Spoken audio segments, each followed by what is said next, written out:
പ്രിയ പ്രേക്ഷകരെ, ജനസംഖ്യാ കണക്ക് ഞാൻ അവസാനിപ്പിച്ചതാണ്. സ്ത്രീകളുടെ പങ്കാളിത്തവുമായി ബന്ധപ്പെട്ട വിഷയമാണ്. സ്ത്രീകളുടെ തൊഴിൽ പങ്കാളിത്തം 25% എന്നുള്ളതാണ്. അവിടെ ഇതാ കൗതുകകരമാകുന്ന മറ്റൊരു പ്രതികരണം. അത് ഉത്തർപ്രദേശിന്റെ ഗവർണർ ആനന്ദിബെൻ പട്ടേലിൻ്റെതാണ്. അവർ പറയുന്നത് നമ്മുടെ രാജ്യത്തെ സ്ത്രീകൾ IAS ഓഫീസർ ഒക്കെ ആകുന്നതിനേക്കാൾ പ്രധാനം അമ്മയാവുക എന്നതാണ് എന്നുള്ളതാണ്. ആ പ്രതികരണവും കേൾക്കാം. അതിനുശേഷം ആ വാർത്തയിലേക്ക് വിശദമായും വരാം. बेटी का ब्याह हो गया और पहले दिन जाएगी, बेटा हलवा बनाओ, वही कहते हैं ना, हलवा बनाओ।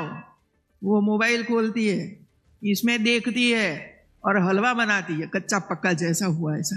और फिर सास की गालियां सुनती है कि तेरी माँ ने क्या सिखाया। और इसी वजह से कई महिलाओं को मैंने कहा, और आज भी महिलाएं हैं, उनको कम से कम परिवार में जो खाना बनता है वो तो उसको आना ही चाहिए। चाहे आप अध्यापक बनो, चाहे आप IAS ऑफिसर बनो, कोई भी बनो। യെസ്, ഇപ്പോൾ നാഷണൽ ഡെസ്കിൽ നിന്ന് കിരൺ ബാബുവാണ് ചേരുന്നത്. കിരൺ, ഇവിടെ ഇതാ ജനസംഖ്യ വർദ്ധിക്കുന്നത് വലിയ ആശങ്ക എന്നൊരു റിപ്പോർട്ട് നമ്മൾ സൂചിപ്പിച്ചുള്ളൂ. നമുക്ക് അതുമൊന്നുമായി ബന്ധപ്പെടുത്തേണ്ടതില്ല. ഒരു സ്ത്രീക്ക് അമ്മയാകണമോ എന്നുള്ളത് അവരുടെ സ്വാതന്ത്ര്യമാണ്. അതവർ ചെയ്യട്ടെ. അവർ വീട്ടിൽ ജോലി ചെയ്യാൻ താല്പര്യപ്പെടുന്നുവെങ്കിൽ അതും ചെയ്യട്ടെ. പക്ഷേ ആനന്ദിബെൻ പട്ടേലിനെ പോലെ ഒരാൾ, അവർ ഇപ്പോൾ ഗവർണറാണെങ്കിലും വളരെ പ്രധാനപ്പെട്ട പദവികളിൽ ഇരുന്ന ഒരാൾ എന്ത് സന്ദേശമാണ് നൽകുന്നത്? നിങ്ങൾ ഒരു അമ്മയാവുക എന്നതാണ് IAS പദവിയേക്കാൾ വലുത് എന്ന് പറയുന്ന ഒരു സാഹചര്യം ഉണ്ടാകുന്നു. കിരൺ. അഭിലാഷ, അത് തന്നെയാണ് ഏറ്റവും വലിയ തമാശ. ഒരു സംസ്ഥാനത്തിൻ്റെ മുഖ്യമന്ത്രി ആയിരുന്ന ഒരാൾ ദീർഘകാലമായി ഉത്തർപ്രദേശ് പോലെ ഒരു വലിയ സംസ്ഥാനത്തിൻ്റെ ഗവർണറായിരുന്ന, ഇന്ത്യയിലെ തന്നെ പ്രധാനപ്പെട്ട വനിതാ ഭരണാധികാരികൾ എടുത്തു കഴിഞ്ഞാൽ വിരലിലെണ്ണാവുന്ന ആളുകൾ മാത്രമാണ് ഉള്ളത്. അതിൽ ഒരാൾ കൂടിയായ ആനന്ദിബെൻ പട്ടേലാണ് ഇപ്പോൾ പറയുന്നത്, ഈ IAS ഉദ്യോഗസ്ഥയാവുകയോ അധ്യാപികയാവുകയോ ഒക്കെ അവിടെ നിൽക്കട്ടെ, അതിനു മുമ്പ് നിങ്ങൾ വൈദഗ്ധ്യമുള്ള അമ്മമാരാവണം എന്നുള്ളതാണ്. എത്രയോ കാലമായി, ചരിത്രാതീത കാലം മുതൽ സ്ത്രീകളെ അടിച്ചമർത്താൻ വേണ്ടി പുരുഷാധിപത്യ സമൂഹം ഉപയോഗിച്ചിരുന്ന ഏറ്റവും വലിയ ഒരു രീതിയായിരുന്നു. നിങ്ങൾ കുട്ടികളെ വളർത്താനും കുട്ടികളെ പ്രസവിക്കാനും വളർത്താനും വേണ്ടിയുള്ളവരാണ് സ്ത്രീകൾ. അത് എന്തോ മഹത്തരമായ കർമ്മമാണ്. അതുകൊണ്ട് നിങ്ങൾ അതിലായിരിക്കണം നിങ്ങളുടെ ഒന്നാമത്തെ ശ്രദ്ധ. നിങ്ങളുടെ ജോലി കുട്ടികളെ വളർത്തുക അല്ലെങ്കിൽ കുട്ടികളെ പ്രസവിക്കുക എന്നുള്ളതാണ്.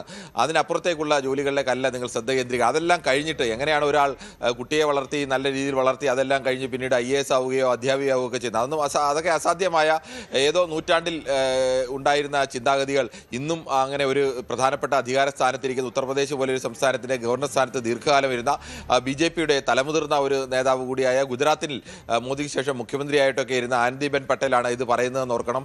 ഇപ്പോഴും ഈ ലോകം ആകെ മാറി മറിഞ്ഞ് പുതിയ കാലത്ത് സ്ത്രീ പുരുഷ സമത്വത്തിൻ്റെ ഒരു ലോകത്ത് സഞ്ചരിച്ചുകൊണ്ടിരിക്കുമ്പോഴാണ് പറയുന്നത് സ്ത്രീകൾ IASകാരാവാനും അല്ലെങ്കിൽ അധ്യാപകരാകാനും ഒന്നുമല്ല വേണ്ടത്, നിങ്ങൾ നല്ല അമ്മമാരാവണം എന്നുള്ളത്. ഇത് ഇപ്പോൾ ഒരു പുതിയതായ ഒരു പ്രസ്താവനയല്ല യഥാർത്ഥത്തിൽ ആനന്ദിബെൻ പട്ടേലിൻ്റെത്. ആനന്ദിബെൻ പട്ടേൽ നേരത്തെ ലിവിംഗ് റിലേഷൻഷിപ്പിനെ സംബന്ധിച്ചും ചില വിവാദമായ പ്രസ്താവനകൾ നടത്തിയിരുന്നു. ലിവിംഗ് റിലേഷൻഷിപ്പിൽ പെടുന്നവരെയൊക്കെ അതിദാരുണമായി കൊല്ലപ്പെടും, അങ്ങനെയുള്ള പെൺകുട്ടികളൊക്കെയാണ് ഈ അനാഥാലയങ്ങൾ എത്തിപ്പെടുന്നത്, അതുകൊണ്ട് ലിവിംഗ് റിലേഷൻഷിപ്പ് പാടില്ല എന്നൊക്കെ പറഞ്ഞവരാണ്.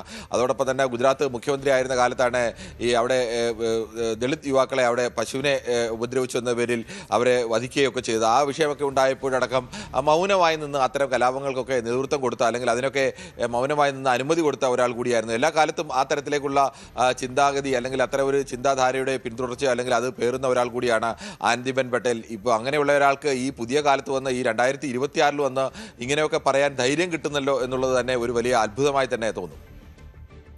യെസ്, സൂചിപ്പിക്കുന്ന പോലെ വളരെ പ്രധാനപ്പെട്ട പദവികളിൽ ഇരുന്ന ഒരു സംസ്ഥാനത്തിൻ്റെ മുഖ്യമന്ത്രി കൂടിയായിരുന്ന ആൾ ആണ്, അതും ഒരു വനിതയാണ് ഇത്തരത്തിലൊക്കെ പ്രതികരിക്കുന്നതും ആഹ്വാനം ചെയ്യുന്നത് എന്നതുമാണ് ഈ കാലഘട്ടത്തിന് നിരക്കാത്ത തരത്തിലുള്ള പ്രതികരണങ്ങളായി മാറുന്നു എന്നുള്ളതാണ് എടുത്തു പറയേണ്ടത്.